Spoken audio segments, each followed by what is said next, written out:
He moved to Chicago, got tired of shooting people over there, and then he came back here for the rest of his years.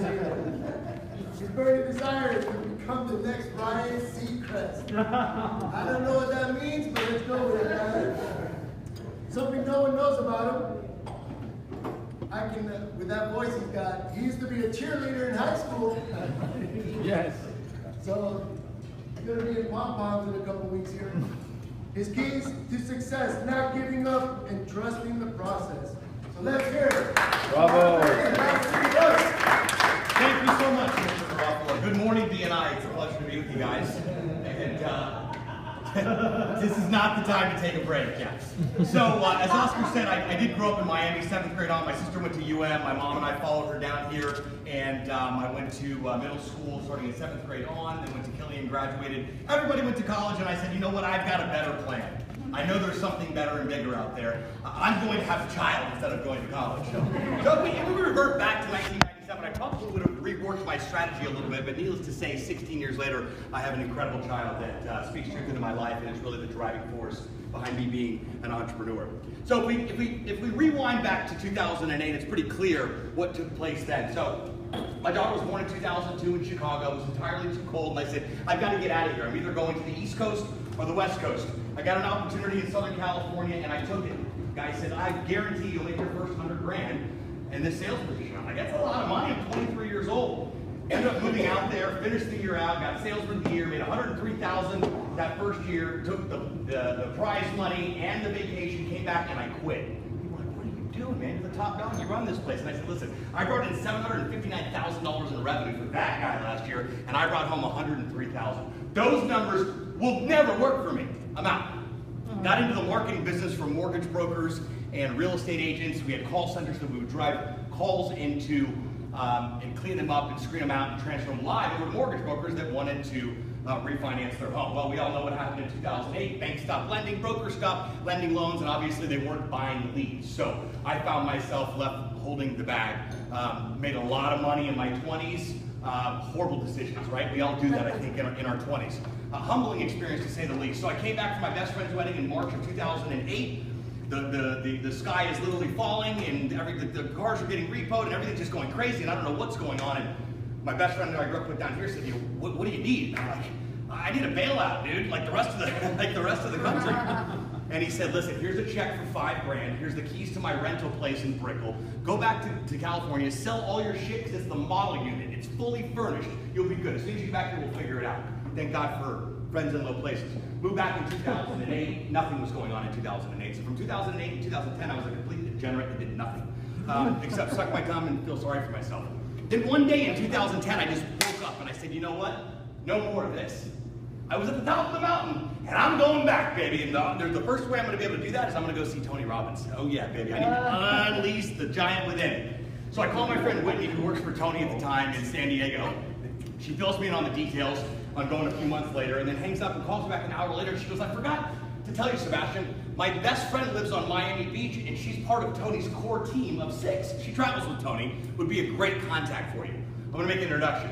She did that. We connected at some point during that week, and I had shot a video for the consulting that I was trying to do in 2008, 2009, 2010. I said, can I show you this video real quick? I did that, and she exploded. She said, holy cow.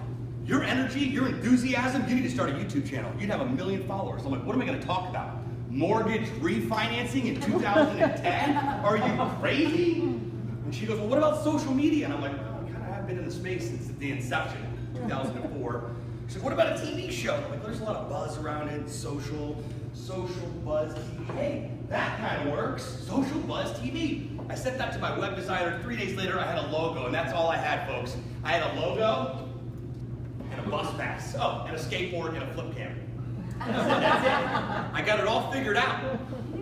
We're going to build this brand, and I'm going to get it, and they go, well, what's the revenue? And people start to ask, so how do you make money? I go, I have absolutely no idea. But I know one thing. If you make enough noise, someone will come knock on your door. That applies to the police after 10 p.m. too. But as far as branding is concerned, it's a different story for a different day, talking about the opportunities that have happened just because I've actually shown up for my brand, shown up for the opportunity. I was cast for a reality show in 2012 on Fox with George Lopez. It was an incredible experience. Hardest $250 I've ever earned in my entire life. But I got a chance to fly to LA, shoot the show a couple times. My daughter came with me, but I had to fly to New York for the day to meet the producers. And I don't know if you're familiar with how Hollywood works, it's a little bit like my phone rings, your flight's leaving at 6, we'll see you soon. And there's no, I can't leave at 6, I'd like to leave at 9. You're going where Hollywood tells you to go. So I flew in for the day. I wake up at 4 in the morning.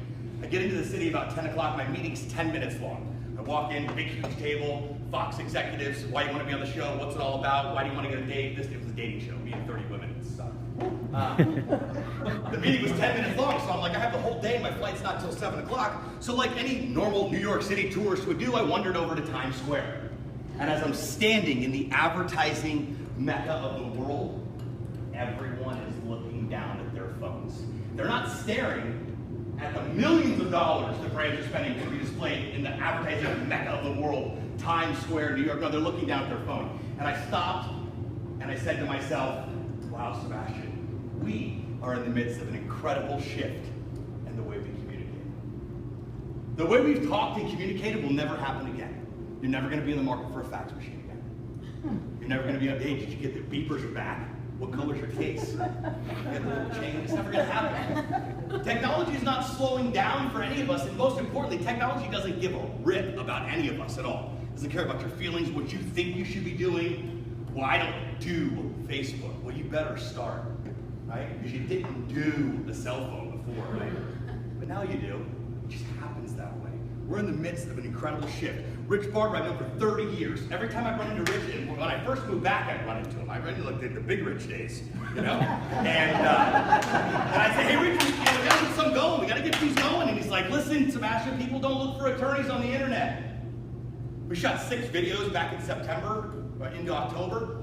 The 6th video converted to a $25,000 high-profile case. And again, can we track these things? No. But Rich realized one day that I got to be in the game and in the race to win the race. So I called him and I said, Rich, I just want to give you a free video business card, just a free 30-second video, and all I need you to do is go tell all your people about it. He did that. And while we're shooting that free video, he said, you know what? I like this, and I want to do this every single week. How much is it?